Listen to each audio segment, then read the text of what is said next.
This is Glenn at EDC-Abled, where we assess everyday carry through the lens of disability and chronic illness. Welcome to this video, which I think is going to be, it is, an exciting video. This video marks the journey of getting into knives, which knives, they're the pinnacle of the EDC carry these days. I maybe forever is. I'm anticipating a lot of videos on this journey, and they'll get their own playlist as well. Let me break this journey down into what I see as like three facets. One is I love EDC. I love the utility. I love the gadgets. I love the aesthetics. I love the engineering. It's just a fascinating hobby / interest for me, and with a lot of practical utility.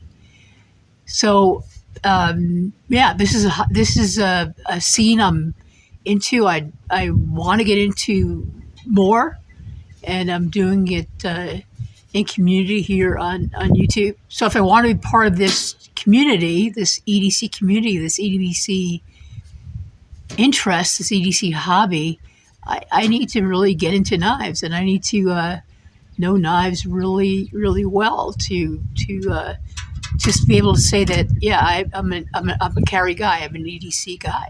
I'm also a man with disabilities, a chronic illness. I think I've shared before that I have a kidney transplant. My first kidney transplant was actually when I was 16 years old. I started dialysis when I was 14. I've had a lot of secondary effects from the anti-rejection medications, including 2 knee replacements, second knee replacement, and then 2 hip replacements, and then a replacement of 1, and then a replacement on a third time. So 1, 2, 2, 3. I think that's 8 joint replacements. It's just kind of part of the mix of what makes me different, what makes things challenging for me, what sometimes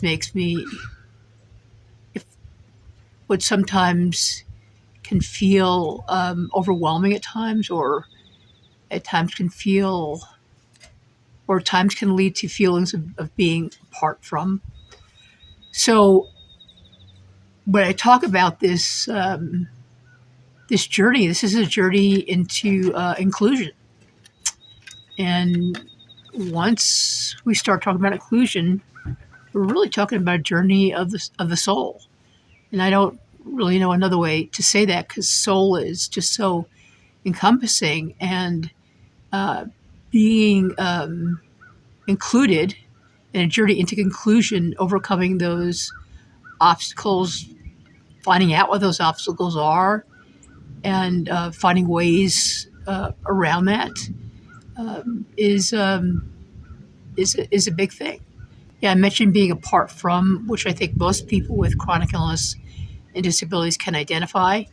So through this journey of learning about knives, I want to be included in the EDC community. I want you to be included in the EDC community and take this journey with me, this journey into knives. The second aspect related to the first is just a knowledge base. I'm not a knife guy. I'm not an expert in metallurgy. I'm not an expert in blade types or locking mechanisms or knife usage. But I want to learn. I want to get into this. I want to become, let's say knife expert. I want to become a knife expert or something close to that. So it's really an educational journey as well. So, journey of the spirit, journey of education. And the last aspect would be, and related to the first two, is community, a journey in community with other folks who identify as having disabilities or have a chronic illness that want to enjoy this pastime, that want to get into the everyday carry scene for its utility, for its aesthetics, and doing this We're doing it together.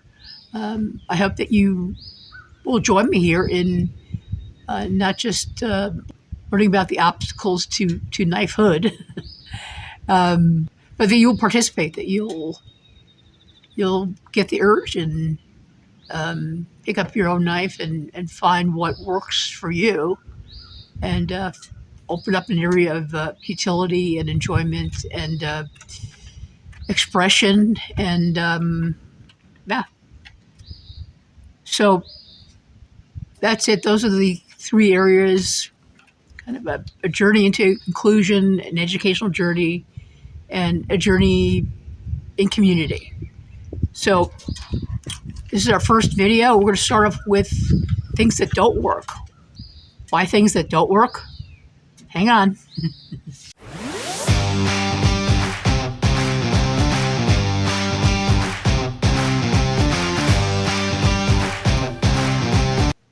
So how do I pick which knives I'm going to even look at in the first place? Well, three sources really. One is friends, people I know that are into knives. Ask them what might work for weaker hands or arthritic hands, which would be, my case here. The other would be reading articles, discussion boards, Reddit, and then finally looking at YouTube videos. I mean, YouTube University, right? Along those lines, there's a couple of mentions here I'd like to make. One is there's a video by MarineX, a big EDC guy, takes a look at the kind of the EDC community and its lack of any sort of real look at accessibility. And he has some followers who ask him periodically, will this work for me? So he did a video, primarily a critical commentary on the EDC community at large, but he also goes into some specifics about what to think about. Actually, in that video, in the comment section, I asked him, hey, what might work? He got back to me right away, and very specific. He's prompt and specific. He sent me a link to a specific knife on Amazon that I should try out. So in a later video, we're going to definitely take a look at that. So appreciate what he did here. And then links below if you want to check out his video. Another mention is by a guy named Nick Shabazz. He has a video called Pocketknife Choices for Folks with Physical Disabilities. And it's an excellent video. He doesn't prescribe a one-size-fits-all, but he's more starting a discussion, really. Again, he's looking at, what criteria we're going to look at. So, which brings us to, why are you looking at knives that don't work? Well, I think looking at knives that don't work are going to help to highlight the criteria for things that will work. Not that every video we're going to do here in this series is going to be about what doesn't work, but periodically we need to look at that. So first knife I have up here is a knife I didn't get a recommendation for. Actually, I got, it was a negative, reading in the discussion boards, and that a knife with a nail nick, which is a little kind of slot on the blade back, enables you to really, get a nail in there and flick it open, that's going to be difficult. However, there was one knife that I just really thought would be one knife that I just really wanted, that looked just beautiful, iconic, and that's the Buck 110 hunting knife. And here it is. And the lines are just gorgeous. Open or closed. It has high utility. It's designed to field dress game. It's it's a knife that every knife collector is going to have in their collection. So I wanted to try this out. The Buck 110, the one that we saw up on the screen here, that's actually like a $65 knife, and I figured that was a little heavy on the investment for a knife that might not work because I couldn't even open it in the first place. So I did find a less expensive Buck 110 LT, and here it is here, and it's the blade's the same shape. It's got the beautiful kind of I don't know what you call it, belly here design, very very very iconic look here, and so here goes. Nothing on this side, but there's that nail nick on this side. So when I try to open it, actually, the resistance in the beginning, it has a kind of it favors, shutting closed. There's a spring in there to get past. But I was able to get past, do 45, and then separating the blade from the handle, I was able to get it open. How do you like that? So this does work for me in opening. And what a beautiful knife it is. And actually I've, used it actually just to try out cutting down some boxes, and it's a great knife for that task. However, I got it open. How am I going to close it? Well, all you have to do to push this in. I can feel it going a little bit. Wait. Oh, I got it. I almost got it. And here. Oh, okay. I got it. I thought I was going to show you how to do it on a ledge of the kitchen countertop here to close it, but I was able to close it with 2 hands and pressing down the knife like that. Let me see if I can do that again. Let's see if I can do that again. Okay, so opening and then closing. Okay. Okay, now obviously this is not working for me because this is a bit dangerous. I think my whole hand is in the path of the knife that's going to close. So I'm going to be really careful here. I don't want not looking to get a viral video out of this of the fingers cut off, but let me kind of see if I can't, doing once is one thing, but getting the strength to do it again, this is not. Oh, there it goes. Okay. I'm just afraid I'm going to get my hand there. Okay. Here we go. Okay. And then should snap shut. So as nice as this knife is, it's not user-friendly. It's not a knife I can close with ease or safely. You know what? Buck 110, not working for me. All right. What's next? I saw automatic knives might be a good choice. With a little bit of pressure, I can get the blade to deploy and even close a knife as well with the same mechanism, particularly looking at an out the front knife. So here we have a Lightning Elite out the front knife. And here's what it looks like, how it's supposed to open and close. See, easy peasy, right? This particular knife is very reasonable, $24.99. The issue with these knives is they're not legal everywhere. I happen to be currently in North Carolina, where they are legal to possess and I believe open carry. My current home state, Minnesota, these are not legal. So these is going to stay here in North Carolina when I go back to Minnesota. But yeah, so let's give it a try. Just okay, I got it. Okay, I'm not good. The thing is, I have this thumb here. That's giving me an issue with different models here. I have arthritis here, and I just feel, you can obviously see the muscle atrophy I've had through the years, and just 2 hands, I got it. 2 hands, I got it.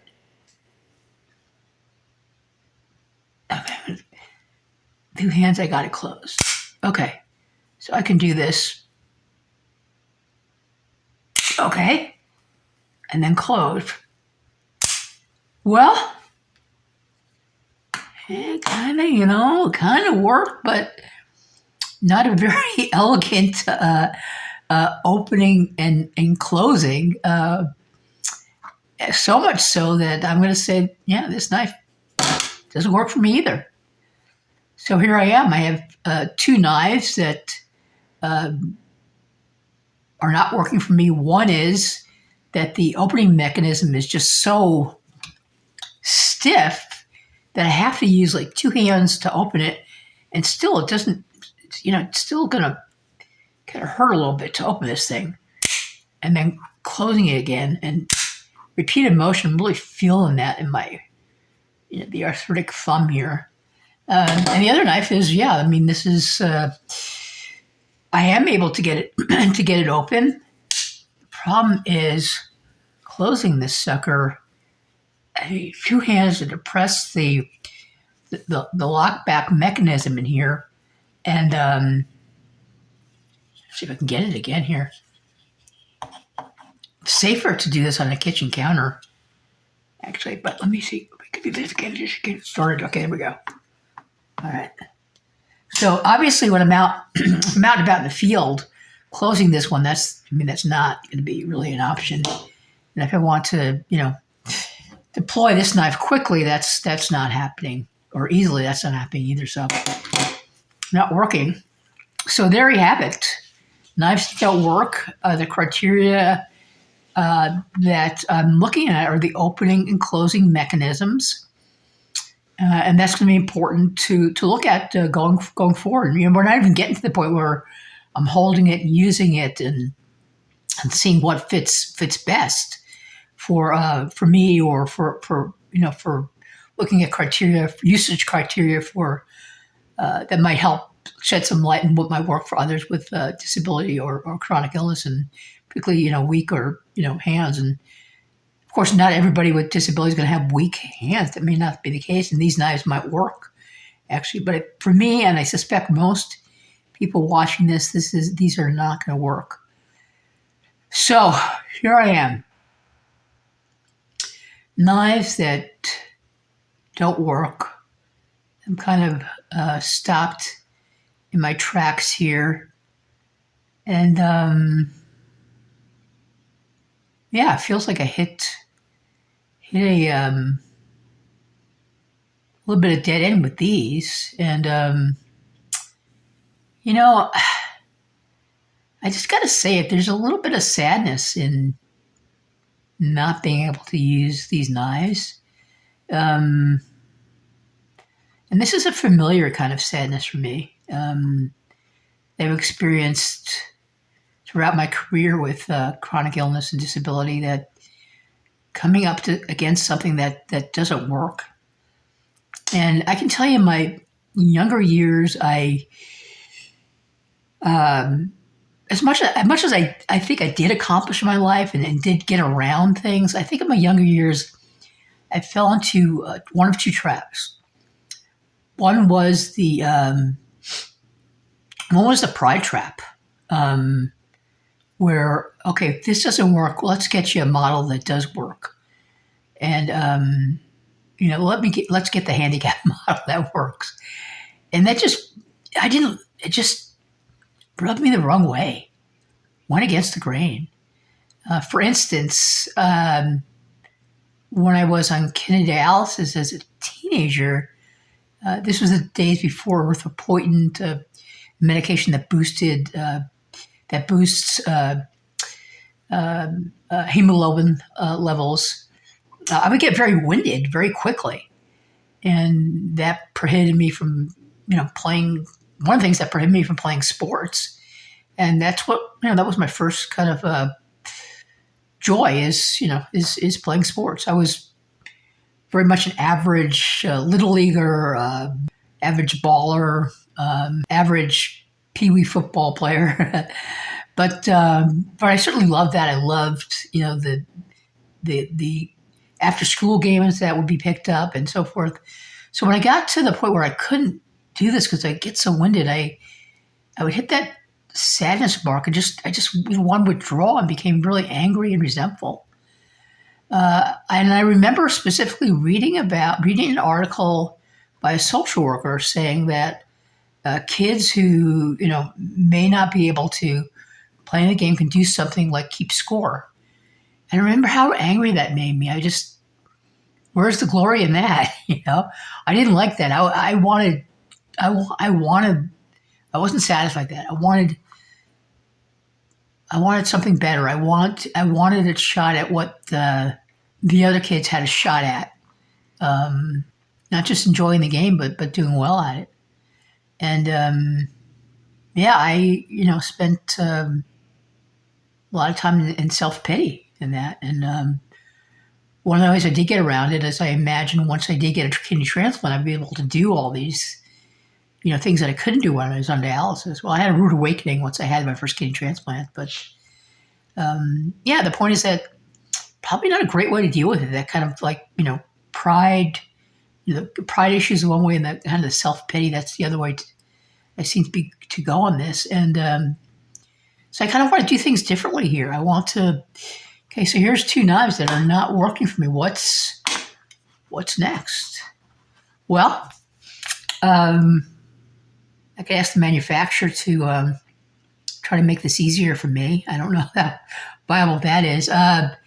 And the stiffness is kind of required to have a safe locking mechanism and a safe locking opening mechanism on these particular knives. So that stiffness seems to be required. I could try to find models that are not as hard to close for a nail neck knife, or not as hard to open and then close for a out the front knife. That'd be an option. So let's put down that I'm gonna mark that as an option mentally here. That I can look for knives that might be in the same category as this nail neck out the front knife that might be easier for me to use.